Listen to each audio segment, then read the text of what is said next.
Shalom Bapak Ibu yang terkasih, senang sekali kita kembali berjumpa dalam ibadah raya kita pada hari ini. Salam damai sejahtera dan biarlah kita sukacita selalu. Dalam setiap menyambut ibadah raya kita selalu bersukacita. Amin Bapak Ibu. Dan mari kita siapkan hati kita untuk kita berjumpa secara pribadi dengan Tuhan di dalam ibadah kita bersama dengan keluarga kita pada hari ini. Marilah kita menghadap kepada Dia dengan hati yang sungguh-sungguh. Kita berharap dan percaya penuh kepada Tuhan, sebab Dia adalah Allah yang tidak pernah meninggalkan kita. Biarlah mulut kita selalu memuji Dia, bermazmur bagi Dia. Haleluya.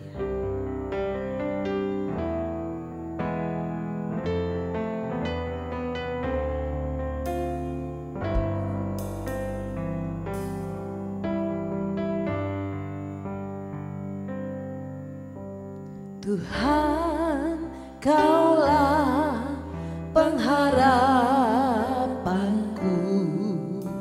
Ku percaya hanya kepadamu. Yesus, Kaulah perlindunganku. Engkau yang selalu penuh dengan pujian. Mulutku penuh dengan pujian kepadamu ya Yesus Tuhan. Sepanjang hari ku beri penghormatan kepadamu. Pujian ini dengan sungguh-sungguh kita katakan, Tuhan Kaulah pengharapan kami.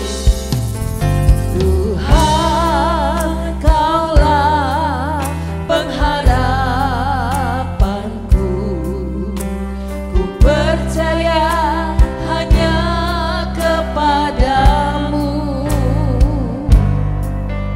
Yesus, Kaulah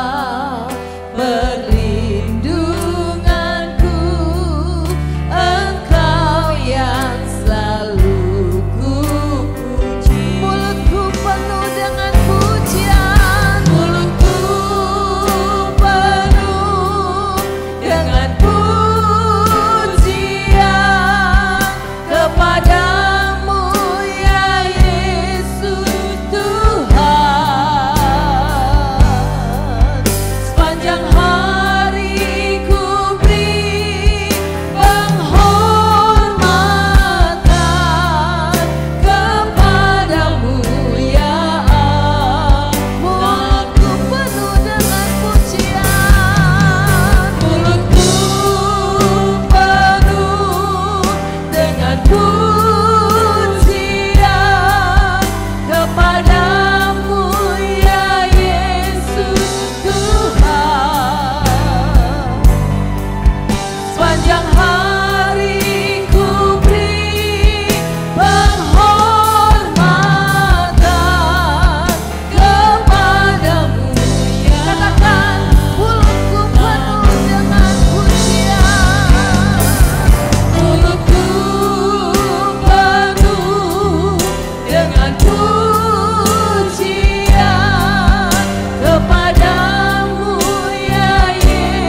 Terima kasih Bapa.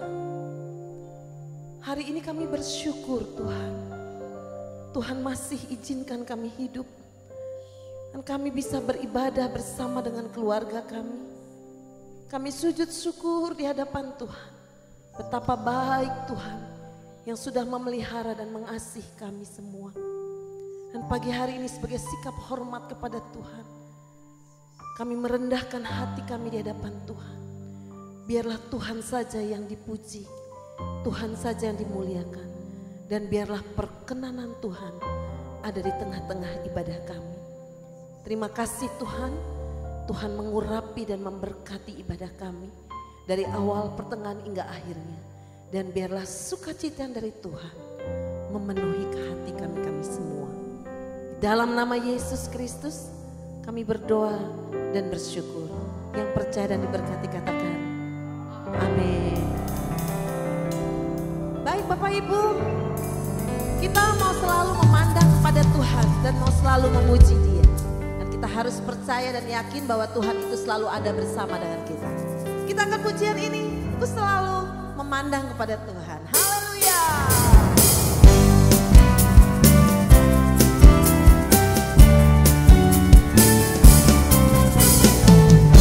Selalu memandang Tuhan, ku selalu memuji Dia.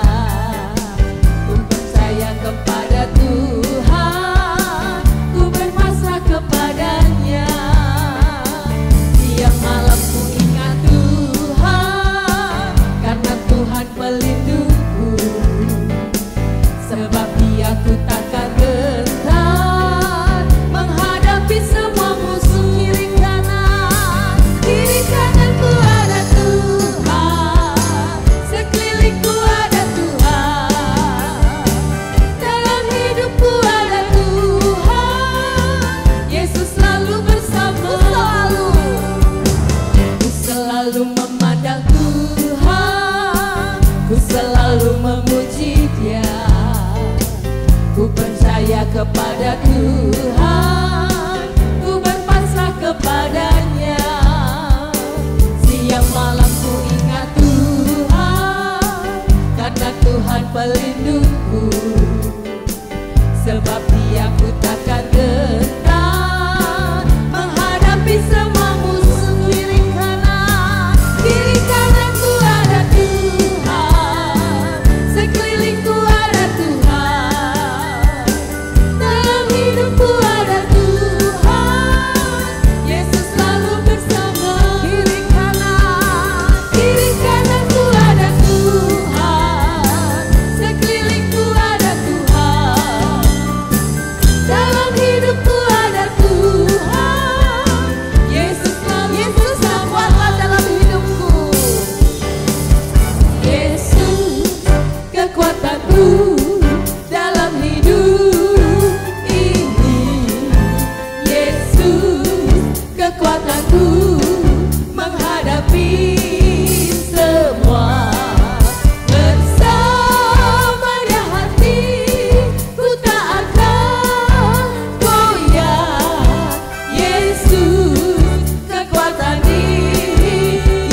berkata pengharapanku hanya di dalam Yesus saja.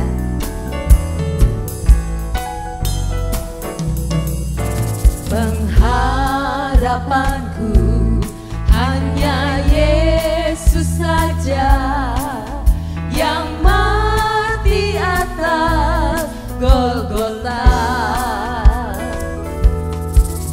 Dia gembala jiwaku yang sungguh, Yesus dia harapanku, Yesus harapan jiwaku, Yesus harapan jiwaku,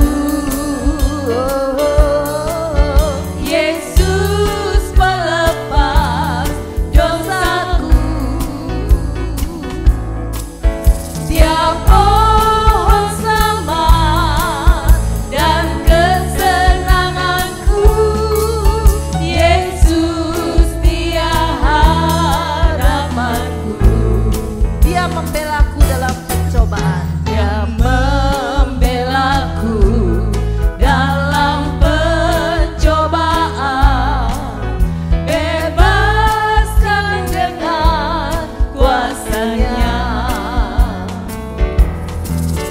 Ku ditegakkan kokoh bagai karang, Yesus dia harapanku. Yesus harapan, Yesus harapan jiwaku, Yesus pelepas dosaku. Dia pohon selamat dan kesenanganku, Yesus dia harapanku. Dia menyediakan, Dia menyediakan bagiku di surga tempat yang indah dan senang. Sungguh bahagia bila percaya Dia, Yesus dia haleluya, harapan. katakan Yesus dia harapan. Yesus harapan jiwaku, Yesus pelepas dosaku. Dia pohon selamat dan kesenanganku, Yesus. Sekali lagi katakan, Yesus harapan jiwaku. Yesus harapan jiwaku, Yesus pelepas dosaku.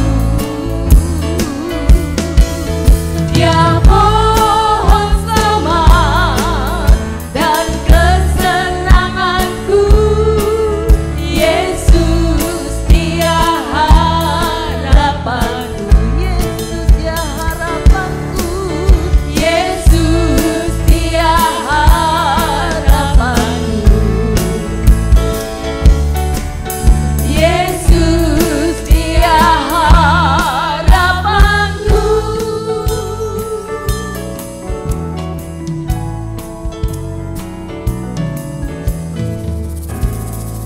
Haleluya. Biarlah kita selalu memiliki pengharapan hanya kepada Tuhan Yesus saja. Amin Bapak Ibu.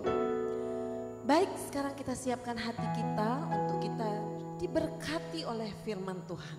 Dan biarlah setiap ibadah kita berjumpa secara pribadi dengan Tuhan. Dan kita boleh mengalami lawatan dari Tuhan. Mari siapkan hati kita dengan sungguh-sungguh.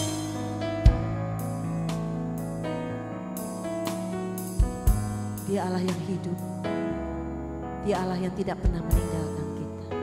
Dia hanya sejauh doa.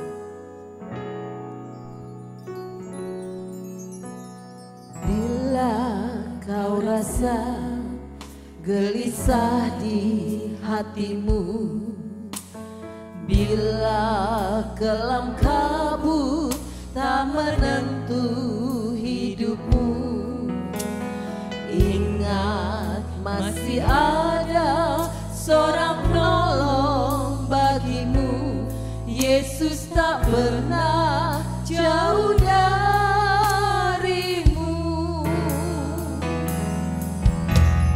Bila cobaan menggodai hatimu, bila sengsara menimpa keadaanmu, ingat Yesus takkan pernah jauh darimu.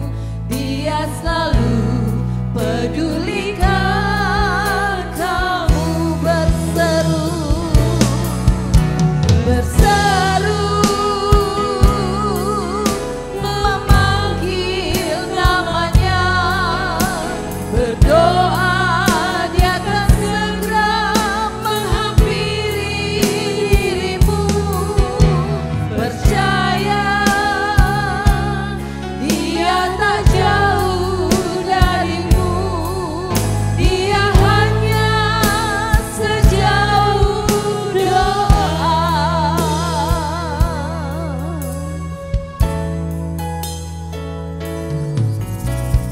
Bila kau rasa gelisah di hatimu, bila kelam kabut tak menentu hidupmu, ingat masih ada seorang penolong bagimu. Yesus tak pernah jauh darimu. Berseru kepada Tuhan, haleluya. Berseru memanggil namanya, berdoa Dia akan segera menghampiri dirimu.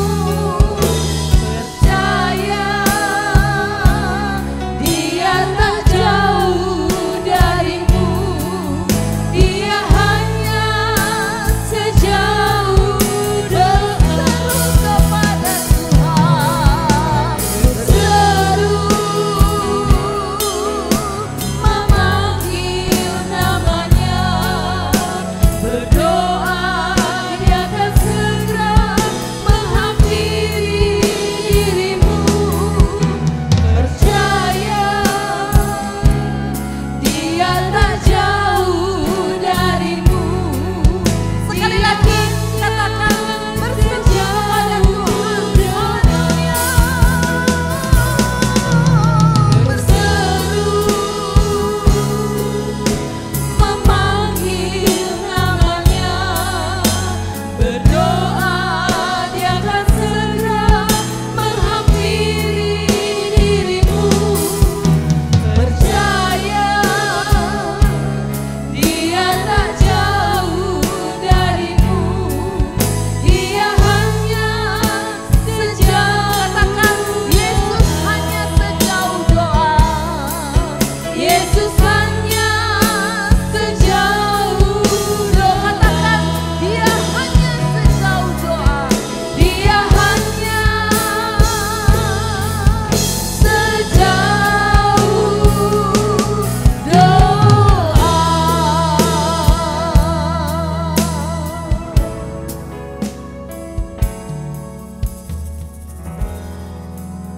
Kami terlampau yakin dan percaya Tuhan peduli kepada kami dan Tuhan tidak pernah meninggalkan kami.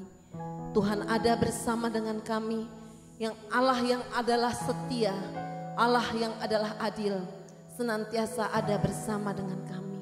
Terima kasih Bapa, bahwa hati kami melekat kepada Tuhan, bahwa hati kami mengasihi Tuhan lebih dari apapun dan siapapun. Dan biarlah perkenanan Tuhan ada di hidup kami dan seluruh keluarga kami. Kami siap diberkati oleh firman-Mu. Kami berdoa untuk Bapak Gembala yang menyampaikan firman Tuhan. Kuasa pengurapan dari tempat yang maha tinggi mengalir, memberkati Bapak Gembala kami Tuhan.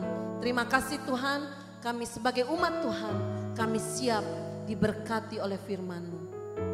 Terima kasih Bapak, hari ini kami bersyukur di dalam nama Yesus Kristus Tuhan. Haleluya, amin.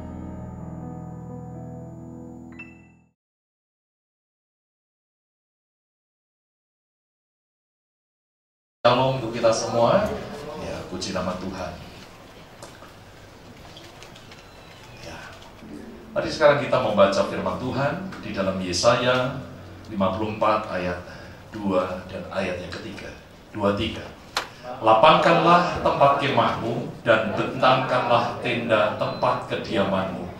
Janganlah menghematnya. Panjangkanlah tali-tali kemahmu dan pancangkanlah kokoh-kokoh patok-patokmu.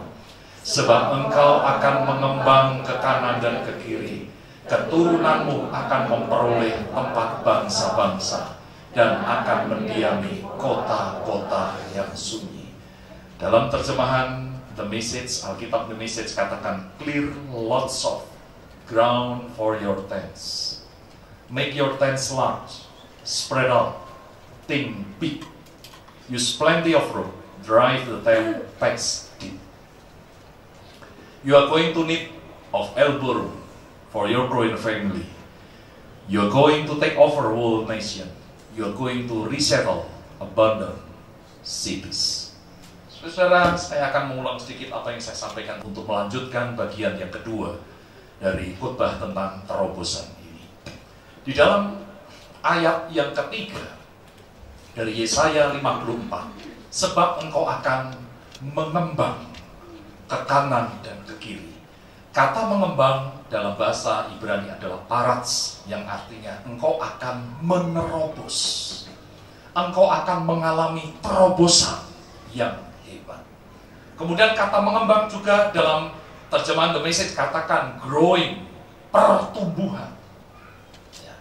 Dan engkau akan mengambil alih, memperoleh tempat bangsa-bangsa, mengambil alih, take over.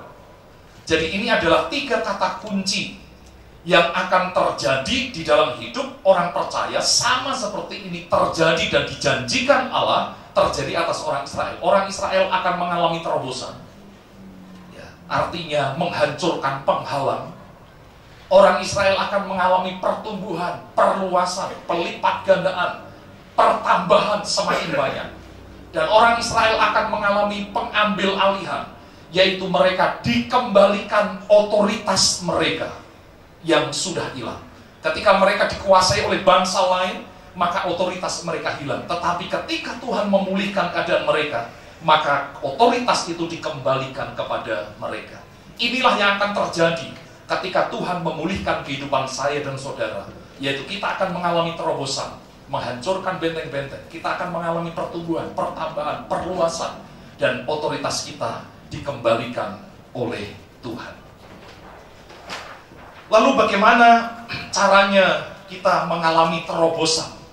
Di dalam Yesaya 54 ayat yang kedua, maka di sana ada 4 hal yang harus kita lakukan untuk kita mengalami terobosan. Saya sudah sampaikan 2 hal. Yang pertama adalah clear lots of ground. Jadi bersihkan. Tanah-tanah itu harus dibersihkan. Kenapa? Karena akan dibangun tenda-tenda yang baru. Tenda-tenda yang diperluas. Kalau tadinya tendanya kecil hanya butuh tanah sedikit saja, maka sekarang tendanya akan diperluas semakin lebar, semakin luas. Maka tanah-tanah itu harus dibersihkan dari segala kotoran dan lain sebagainya. Maka proses pertama yang harus kita alami ketika kita akan mengalami terobosan adalah namanya proses pembersihan. Dan dalam proses pembersihan ini ada harga yang harus dibayar.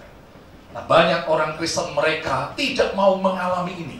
Tidak mau mengalami pembersihan, tidak mau mengalami pemangkasan yang datang dari Tuhan. Saudara sekalian, sama seperti yang disampaikan di dalam Yohanes pasal 15, yaitu ketika orang mengalami pemangkasan, pembersihan, tujuannya adalah apa? Supaya buahnya semakin banyak.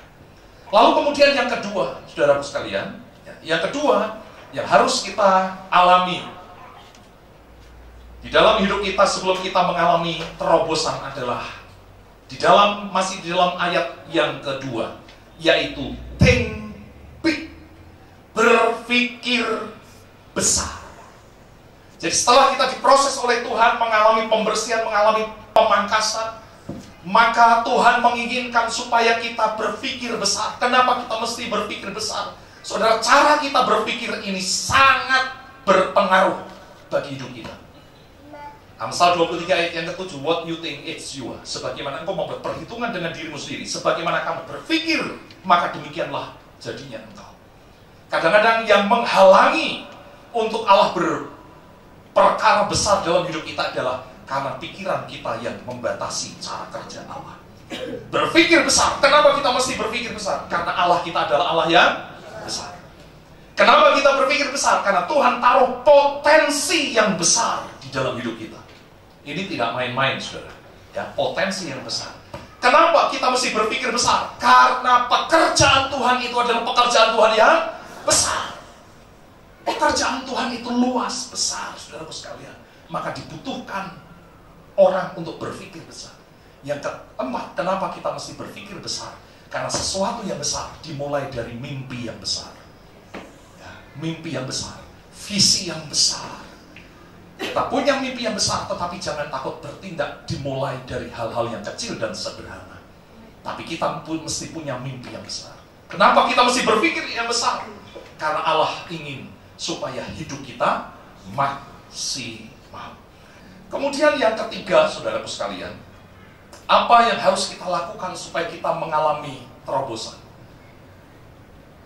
Clear lots of ground for your tents. Make your tents large. Spread out, think big. Kemudian, use plenty of rope. Inilah yang ketiga yang harus kita lakukan. Use plenty of rope.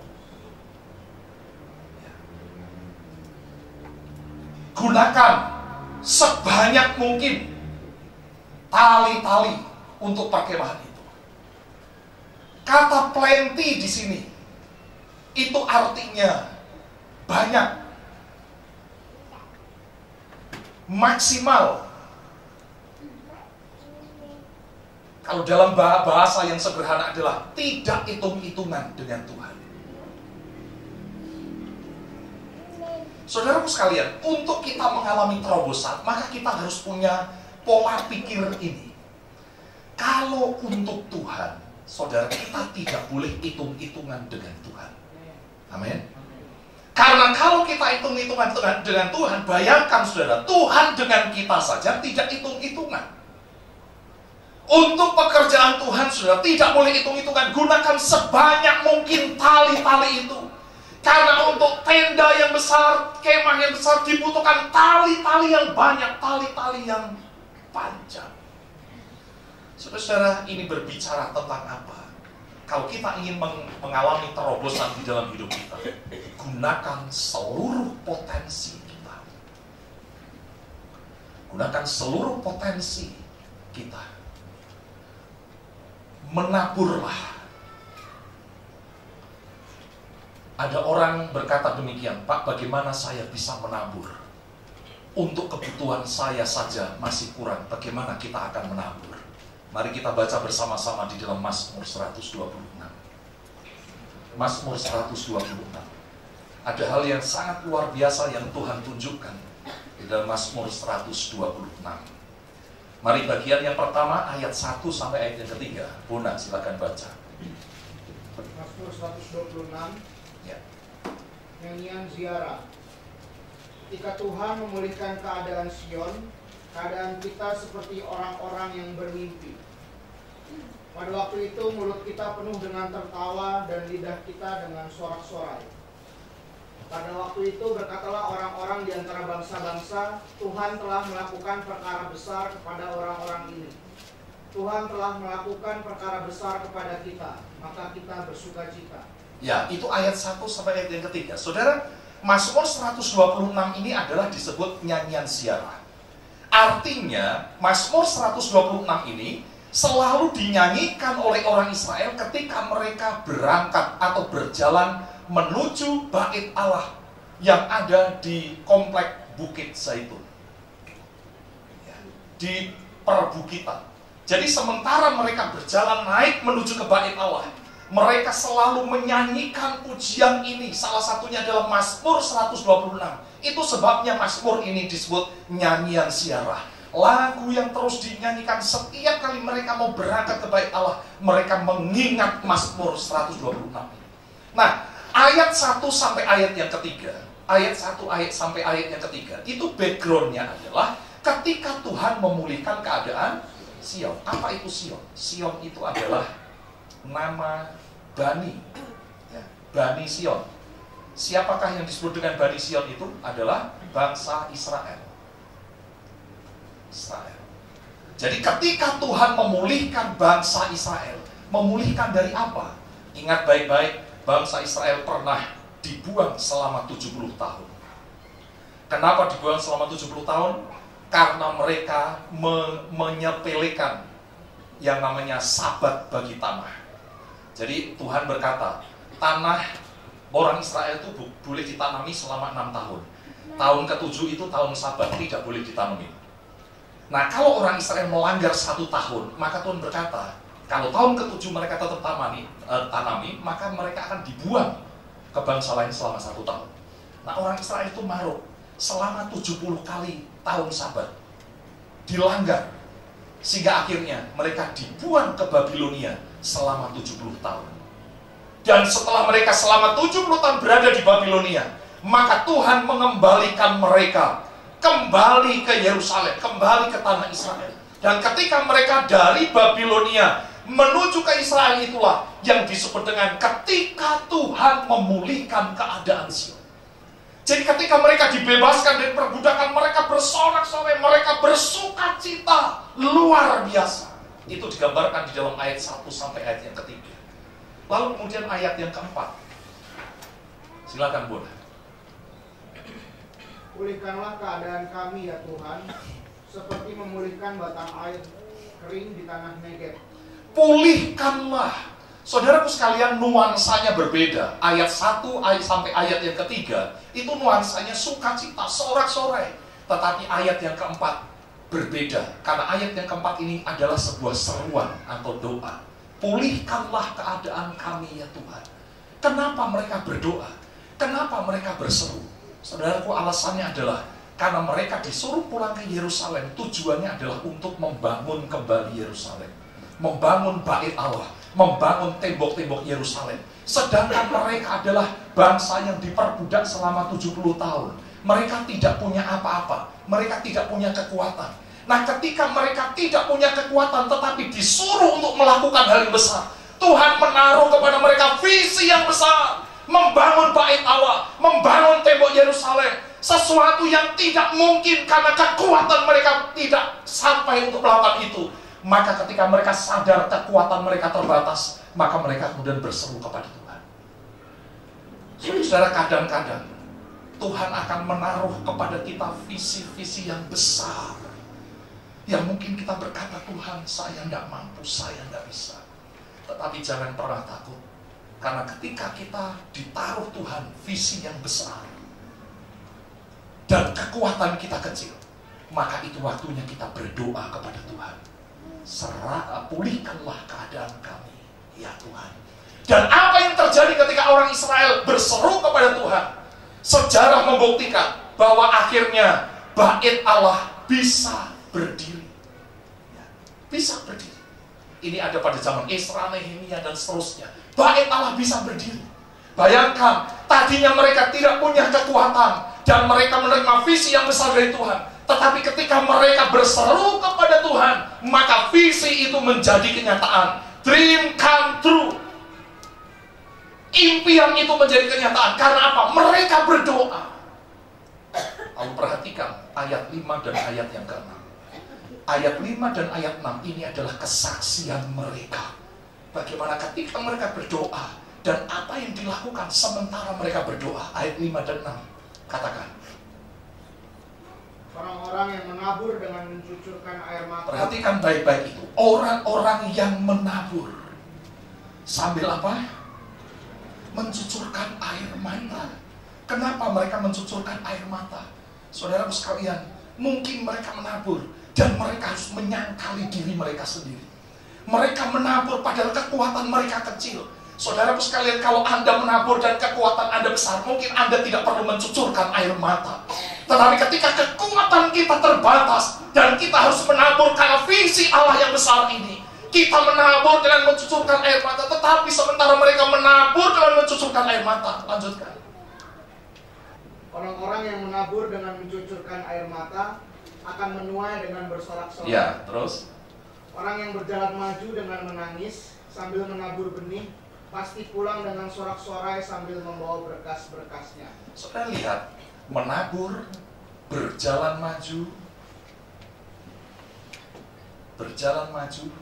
sekalipun dengan menangis, mencucurkan air mata, maka hasilnya adalah mereka akan pulang dengan sorak-sorai sambil membawa berkas-berkasnya. Saudara perhatikan baik-baik. Inilah kesaksian orang Israel. Mereka sudah mengalami bagaimana visi besar yang Tuhan taruh itu. Sementara kekuatan mereka kecil. Dan mereka kemudian berseru kepada Tuhan. Dan sementara mereka berseru kepada Tuhan, mereka tidak tinggal diam. Mereka menabur. Tapi mereka tetap berjalan maju. Sekalipun mencucurkan air mata, berat memang. Saudara, berapa banyak hamba-hamba Tuhan yang hampir menyerah karena mereka mencucurkan air mata dan mereka berkata, Tuhan, saya tidak kuat. Setiap kali saya ketemu dengan hamba Tuhan yang sedemikian, saya berkata, jangan pernah berhenti, terus maju. Sekalipun mencucurkan air mata, maka hasilnya orang Israel berkata, orang-orang yang sedih akan pulang dengan sorak-sorai sambil membawa berkas-berkasnya. Selalu ada hasil, saudara sekalian.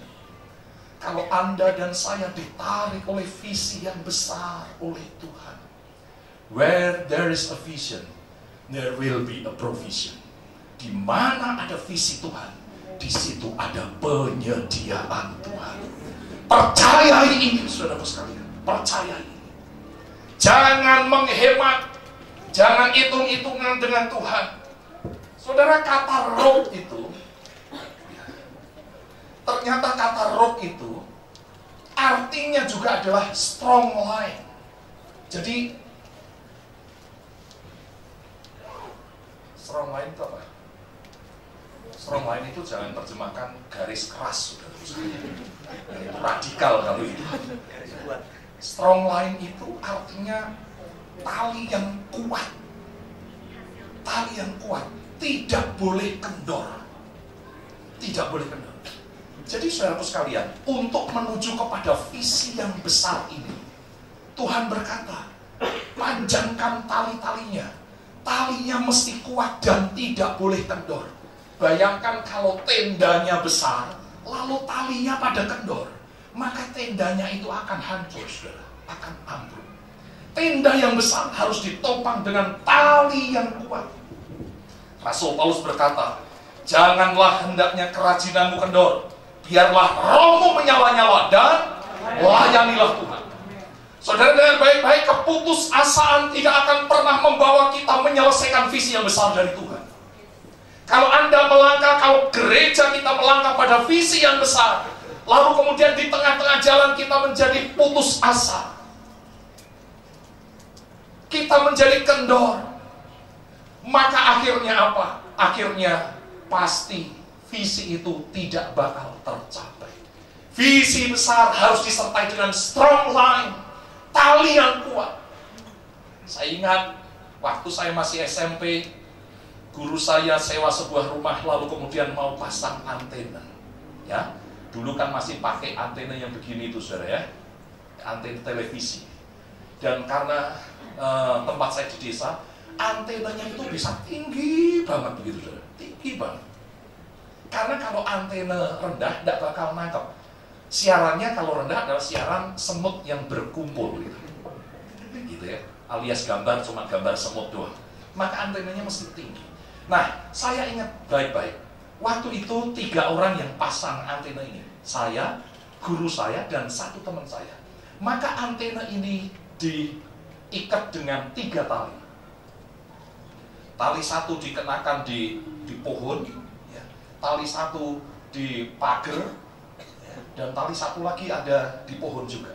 Jadi dengan kekuatan 3 tali ini, maka ini bisa berdiri. Tapi waktu itu saya ingat baik-baik.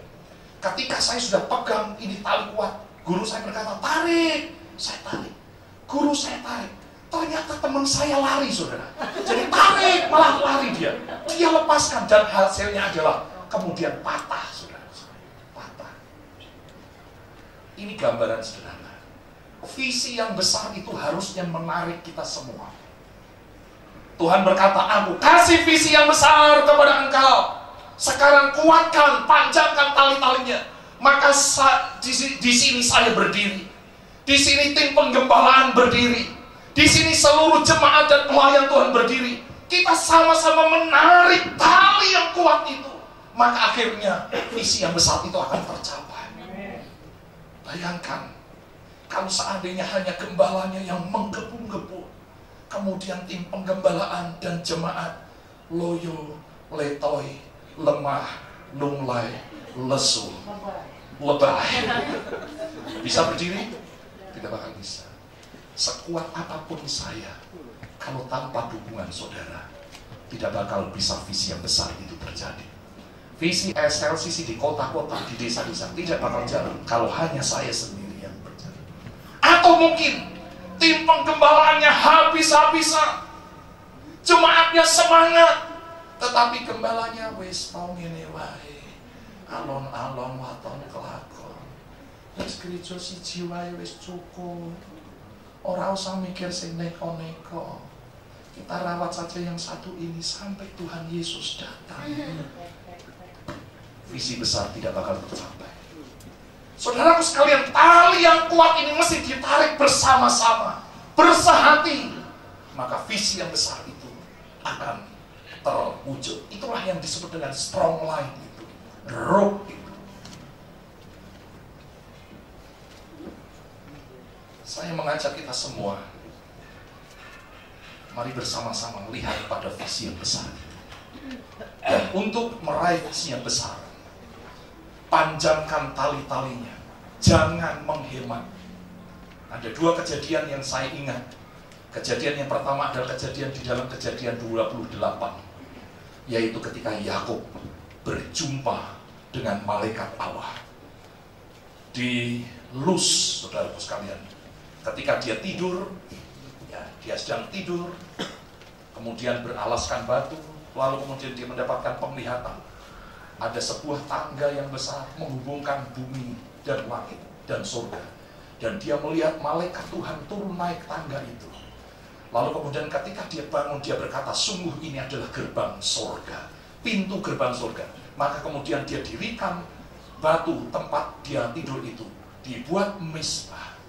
Lalu kemudian apa yang dia lakukan? Dia tuang minyak ke sini. Pertanyaannya, minyaknya dari mana? Minyaknya dari mana? Minyak yang ditaruh di botol itu adalah minyak bekal perjalanan Yakub yang melarikan diri dari rumah orang tuanya menuju ke tempat Laban pamannya. Waktu itu belum ada uang cash. Waktu itu belum ada OVO, Dana, GoPay, belum ada. Ya, satu-satunya bekal yang memungkinkan adalah minyak ini. Ini adalah minyak yang mahal. Mamahnya berkata demikian, anakku Yakub, Mama tidak bisa bekali apa-apa untuk perjalananmu. Mama bekali kamu minyak ini. Kalau Yakub perlu apa-apa, perlu makan, tukarkan sedikit minyak ini dengan makanan. Kalau Yakub mau gunting rambut, ya bayarlah pakai ini. Jadi zaman barter, saudara, masih tukar menukar. Jadi artinya minyak ini adalah gantungan hidup Yakub. Oke, paham? Ketika dia berjumpa dengan Tuhan, maka apa yang dia lakukan? Dia ambil minyak itu, lalu dituang. Berapa banyak dia tuang? Semuanya.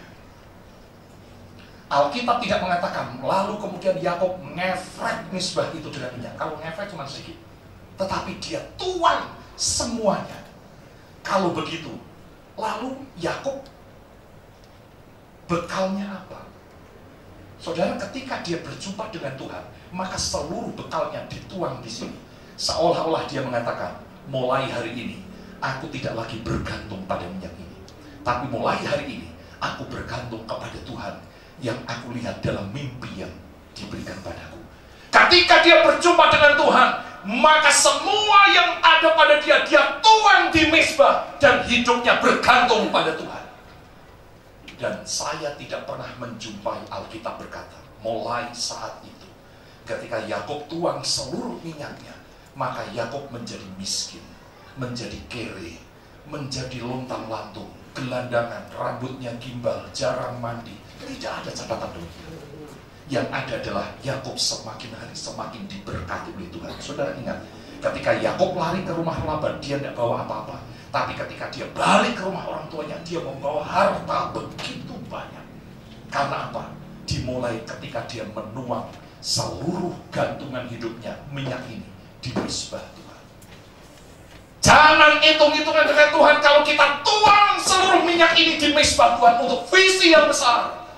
Maka hasilnya engkau tidak akan berkekurangan. Ini contoh yang pertama. Contoh yang kedua, di dalam Matius pasal 26. Ketika seorang wanita yang sudah pernah dilepaskan Tuhan dari ikatan-ikatan yang membelenggu dia, berjumpa dengan Yesus, maka dia mengambil sebotol minyak narwastu yang mahal harganya. Lalu dia kemudian mendekati kaki Yesus. Dia tuang itu minyak narwastu yang mahal itu di kaki Yesus.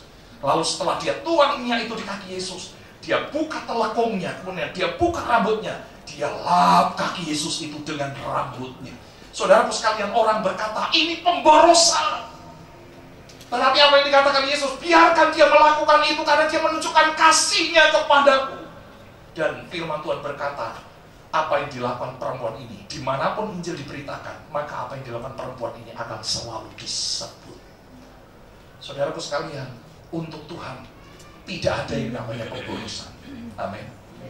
Untuk Tuhan tidak ada yang namanya pemborosan. Karena apa? Segala sesuatu yang kita punya asalnya dari Tuhan. Untuk visi yang besar, pasti perlu dana yang besar. Karena itu berulang-ulang di grup saya selalu mengatakan kepada jemaat, bahkan saya mau broadcast tentang 7 komitmen jemaat. Salah satunya adalah ikut terlibat di dalam pendanaan proyek-proyek gereja, pekerjaan Tuhan di gereja kita ini. Dan ingat baik-baik saudaraku sekalian, sama seperti Yakub menuang minyak, sama seperti perempuan itu menuang minyak di kaki Yesus, mereka tidak akan pernah kekurangan. Saya sangat percaya. Jadi kalau kita ingin mengalami terobosan, maka hal yang ketiga yang harus kita lakukan adalah jangan hitung-hitungan dengan Tuhan. Lalu kemudian yang keempat, saudaraku sekalian, yang keempat, apa yang harus kita lakukan supaya kita mengalami terobosan? Use plenty of rope, drive the 10 pegs deep. Nah, ini yang keempat, saudaraku sekalian. Kalau seandainya tempatnya sudah dibersihkan dan tempatnya luas, kemudian tendanya besar, sudah digelar, kemudian tali-talinya sudah dipanjangkan, tali-talinya banyak sekali. Tetapi kalau patok-patoknya tidak dalam, saudaraku sekalian, kalau patoknya cuma tag begitu saja, saudara, kelihatannya sih bagus, tag gitu. Ingat baik-baik, kondisi tenda ini adalah di tengah-tengah padang gurun. Ketika badai besar terjadi, kalau patoknya cuma sedikit saja masuk tanah, maka patok itu akan gampang dicabut. Maka ini hal yang keempat, kalau Anda ingin mengalami terobosan, patok-patok hidupmu mesti dikuatkan. Patok-patok hidup kita mesti ditanam kuat-kuat. Ditanam kuat-kuat. Supaya apa? Supaya di tengah-tengah badai topan kita tetap kokoh. Mari kita baca Mazmur 92 ayat 13 sampai ayat yang ke-16. Silakan Bunda. Mazmur 92 ayat 13 sampai 16. Iya. Orang benar akan bertunas seperti pohon korma, akan tumbuh subur seperti pohon aras di Libanon. Mereka yang ditanam di bait Tuhan akan bertunas di pelataran Allah kita.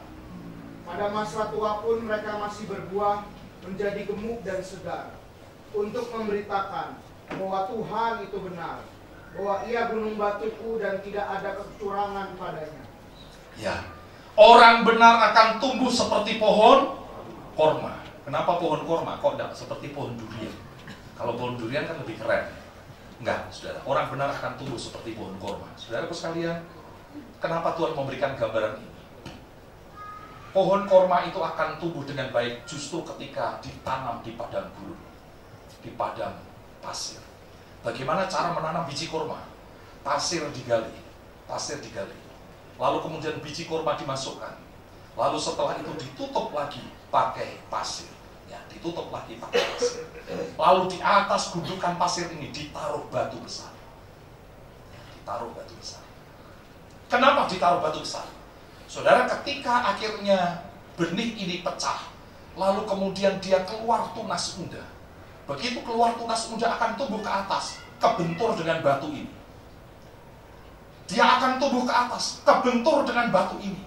Maka karena tidak bisa tumbuh ke atas, maka akhirnya dia merambatkan akar-akarnya. Dia tumbuh ke bawah, dia rambatkan akar-akarnya.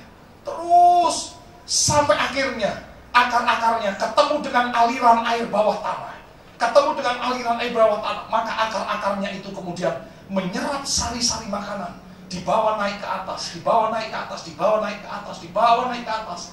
Sampai akhirnya dia punya kekuatan, sehingga benih yang bertumbuh ini punya kekuatan untuk menggulingkan batu ini. Menggulingkan batu ini.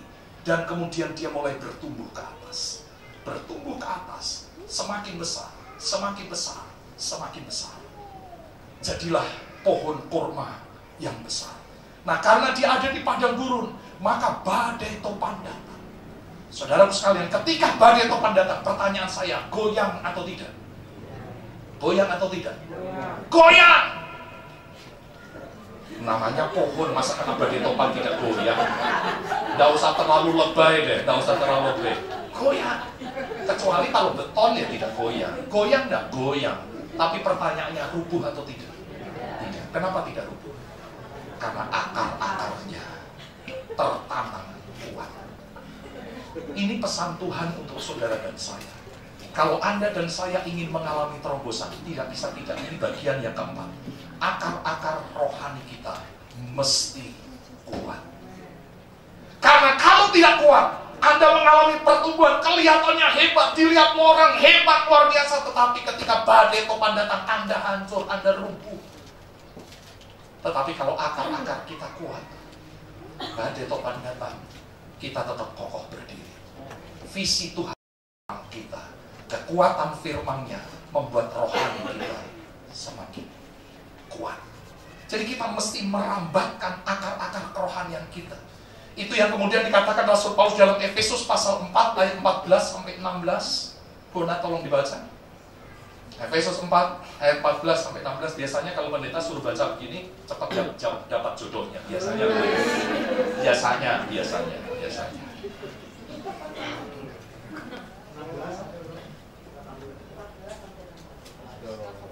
Ya, baru dibilang gitu aja sudah kagok. Udah goyang. Ya, ayat 14 sampai 16. Efesus 4 ayat 14 sampai 18.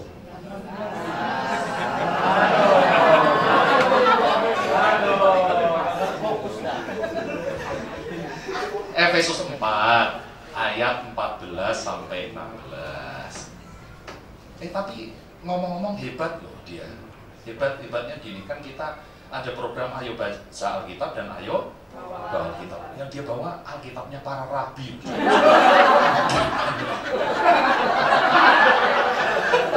Ini Alkitab Rabi Yahudi loh ini. Ya, Oh, satu-satunya. Luar biasa. Memang calon suami yang baik. Beruntunglah para wanita yang mendapatkannya.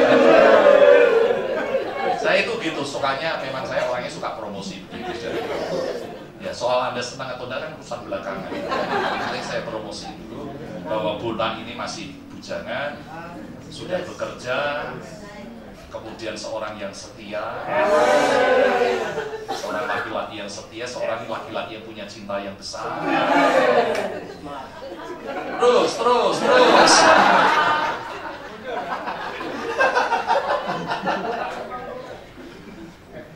Tar dulu saya belum selesai. Dia sudah buru-buru aja mau. Siapa tahu, saya itu akan sangat senang kalau sesama anggota gereja itu seperti itu.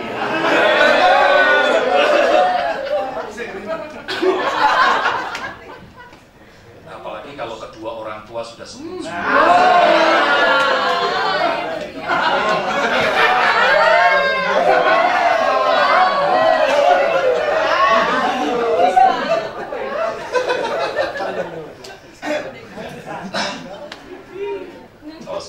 Ayo dibaca Efesus 4 ayat 14-16. Sehingga kita bukan lagi anak-anak yang diombang-ambingkan oleh rupa-rupa angin pengajaran, oleh permainan palsu manusia dalam kelicikan mereka yang menyesatkan, tetapi dengan teguh berpegang kepada kebenaran di dalam kasih kita, bertumbuh di dalam segala hal ke arah Dia, Kristus yang adalah kepala. Daripadanya lah seluruh tubuh yang rapi tersusun dan diikat menjadi satu oleh pelayanan semua bagiannya sesuai dengan kadar pekerjaan tiap-tiap anggota, menerima pertumbuhannya dan membangun dirinya dalam kasih. Bagaimana supaya kita tidak diombang-ambingkan? Bapak Ibu Saudaraku sekalian, hari-hari ini ada begitu pengajaran yang aneh-aneh di sekitar kita. Dulu ada seorang pendeta yang mengajar demikian, saudara-saudaraku sekalian, Yesus itu tidak punya udel. Kenapa tidak punya udel? Karena Yesus itu adalah dikandung oleh Roh Kudus. Jadi dia tidak membutuhkan plasenta. Dia tidak membutuhkan makanan dari Maria. Saya hanya perlu mengatakan ayatnya di mana. Yesus turun menjadi manusia, 100% manusia. Berarti prosesnya sama. Melahirkannya saya yakin Maria juga mulus-mulus juga. Tidak mungkin akan melahirkan Yesus Maria. Tidak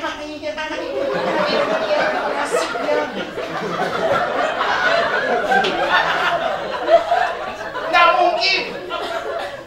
Bagaimana mungkin Yusuf tahu bahwa istrinya sudah tiba waktunya melahirkan? Karena pasti istrinya mengeluh sakit sampai mencari tempat di penginapan. Kenapa sudah tidak tahan? Tidak mungkin Maria kemudian teriak, aku mau melahirkan, yes. Tidak mungkin. Di sekitar kita banyak pengajaran-pengajaran yang sesat. Tapi kalau kita tertanam kuat, kita tidak gampang diombang-ambingkan. Amin. Saya katakan kepada jemaat Tuhan di tempat ini, terima pengajaran di tempat ini, percayai, pegang baik-baik. Anda tidak butuh banyak gereja. Anda tidak butuh banyak gereja. Anda tidak butuh banyak pengajaran dari hamba Tuhan yang hebat-hebat sekalipun. Anda tidak butuh. Yang Anda butuhkan itu adalah dengar firman Tuhan dan lakukan saja. Itu sudah cukup. Amin. Itu sudah cukup. Ya. Ada seorang mengatakan demikian, Pak, saya itu kok enggak tahu ya, kalau diajar tentang surga, apa langit baru, bumi baru, saya itu kok enggak ngeh ya, enggak tahu saya. Mumet saya, apalagi kalau sudah akhir zaman begitu, aduh pusing kepala saya, Pak. Saya berkata demikian, Omah tidak tahu tentang pengajaran tentang surga, akhir zaman dan lain sebagainya, enggak apa-apa. Asalkan Omah tahu firman Tuhan dan menghidupi firman Tuhan, maka itu yang akan membawamu ke surga. Lebih baik nggak tahu tentang surga tapi masuk surga, daripada terlalu banyak tahu tentang teori surga tapi malah nggak masuk surga. Jangan mau diombang-ambingkan. Apa yang kita pegang saat ini, kita dengarkan, lakukan. Tertanamlah kuat, saudaraku sekalian. Tertanamlah kuat. Bagaimana kita mengalami terobosan? Yaitu kalau kita tertancap kuat, sama seperti tenda yang tali-talinya dipanjangkan dan patok-patoknya dikokohkan kuat, sehingga ketika badai topan datang tidak akan roboh. Demikian juga Kalau hidup kita tertancap kuat pada firman Tuhan, ada apapun juga, Anda tidak mungkin menyangkali Tuhan. Kita tidak mungkin lari dari Tuhan, kita tidak mungkin tinggalkan Tuhan. Karena apa? Hidupmu sudah mengakar kepada Dia. Bapak Ibu yang dikasihi Tuhan Yesus Kristus, itulah 4 hal yang akan membawa terobosan dalam hidup kita. Yang pertama, alami pembersihan dari Tuhan, pemangkasan dari Tuhan. Izinkan Tuhan memangkas hidup kita, membersihkan hidup kita. Yang kedua adalah berpikir besar. Kenapa kita berpikir besar? Karena Allah kita adalah Allah yang besar. Kenapa kita berpikir besar? Karena Tuhan memberikan kepada kita potensi yang besar. Kenapa kita berpikir besar? Karena pekerjaan Allah itu besar. Kenapa kita berpikir besar? Karena sesuatu besar yang besar dimulai dari mimpi yang besar. Sekalipun kita bertindak sederhana, tetapi dimulai dengan mimpi yang besar. Kenapa kita harus berpikir besar? Karena Tuhan ingin kita hidup kita maksimal untuk Tuhan. Lalu yang ketiga, bagaimana supaya kita mengalami terobosan? Jangan hitung-hitungan dengan Tuhan. Strong line. Ya, jangan hitung-hitungan dengan Tuhan. Kemudian yang keempat, bagaimana supaya kita mengalami terobosan? Berakar kuat, mencengkeram kebenaran, sehingga kita tidak mudah diombang-ambingkan. Saudara, ini menjadi dasar kita untuk selama 1 bulan kita diajar tentang terobosan dalam iman dan pelayanan kita. Saya percaya, saudaraku sekalian, tinggal 1 bulan lagi kita menyelesaikan tahun 2020. Tuhan akan membawa kita pada visi yang besar, hal-hal yang besar. Sampai nanti, saudara, Anda dan saya akan terkagum-kagum dengan Tuhan. Satu kali, almarhum Pendeta Petrus Agung, waktu itu, saudara, dipanggil di dalam acara breakfast meeting bersama pendeta-pendeta dari GBI. Beliau diminta bersaksi. Kan gereja beliau fenomenal sekali, sangat besar. Lalu kemudian beliau ditanya, apa rahasianya gereja Bapak menjadi begitu besar? Jawaban beliau mengagetkan kita. Beliau berkata, saya juga tidak tahu. Saya tidak tahu kenapa gereja saya bisa menjadi besar. Dan jawabannya sebetulnya sederhana. Semua adalah karena perkenanan Tuhan. Favor of God. Saya berdoa supaya kita akan bersama-sama dibawa oleh Tuhan, mengalami perkenanan Tuhan. Sehingga ketika nanti kita melihat SLCC semakin berkembang di kota-kota, di desa-desa, tidak ada satupun yang harus dibanggakan. Bukan karena kehebatan 1-2 orang, tetapi karena perkenanan Tuhan turun atas gereja kita. Tuhan memberkati kita semua. Amin. Mari kita tunduk kepala, kita berdoa. Kami bersyukur untuk firman yang Tuhan sampaikan kepada kami pada pagi hari ini, Tuhan.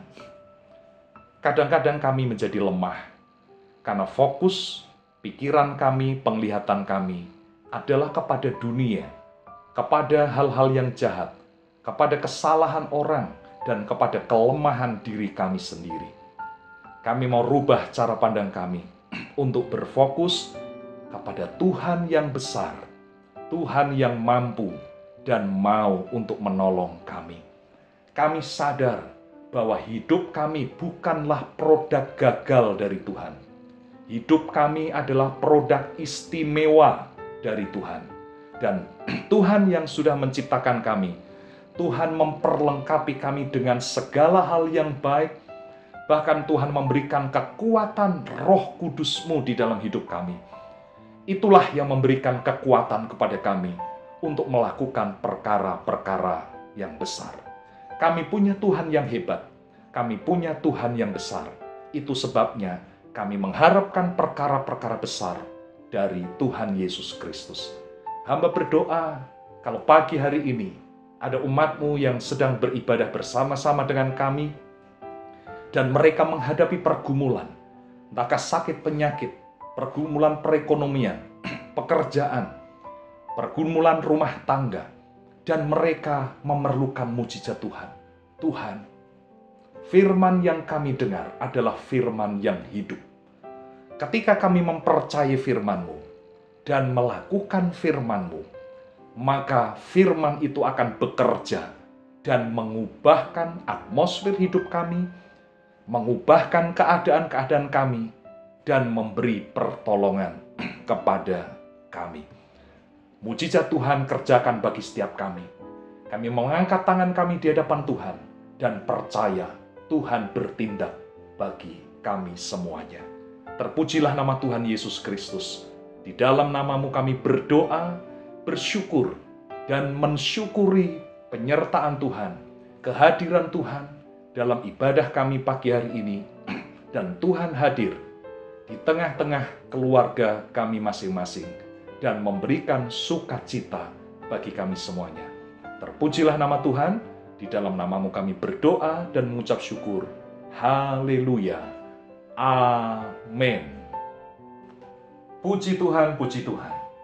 Mari saya mengundang seluruh jemaat untuk bangkit berdiri bersama-sama. Demikian juga untuk anak-anakku yang ikut beribadah bersama dengan orang tua pada pagi hari ini. Mari kita bangkit berdiri bersama-sama dan kita akan menerima berkat Tuhan. Angkat kedua tanganmu di hadapan Tuhan, pandang kepada Tuhan Yesus Kristus. Dia mengendangkan tangannya dan memberikan berkat kepada kita. Damai sejahtera dari Allah Bapa, cinta kasih yang tak berkesudahan dari Tuhan Yesus Kristus, kekuatan, penghiburan, pengurapan, penyertaan dari Allah Roh Kudus memimpin hidup kita semua mulai saat ini sampai Maranatha Tuhan Yesus datang kedua kalinya. Terimalah segala berkat yang terbaik ini dengan bersama-sama kita katakan amin. Selalu untukmu, selalu untukmu, Tuhan dan Rajaku. Semua yang ku perbuat, baik siang dan malam, selalu untukmu.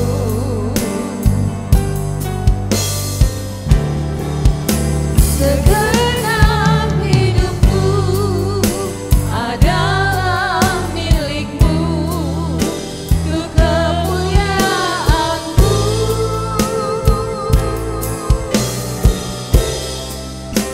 Sampai ku tua nanti, sampai di surga nanti, selalu untukmu. Sampai ku tua nanti, sampai ku tua nanti, sampai di surga nanti, selalu untukmu. Sampai ku tua, sampai ku tua nanti, sampai di surga nanti, selalu untukmu.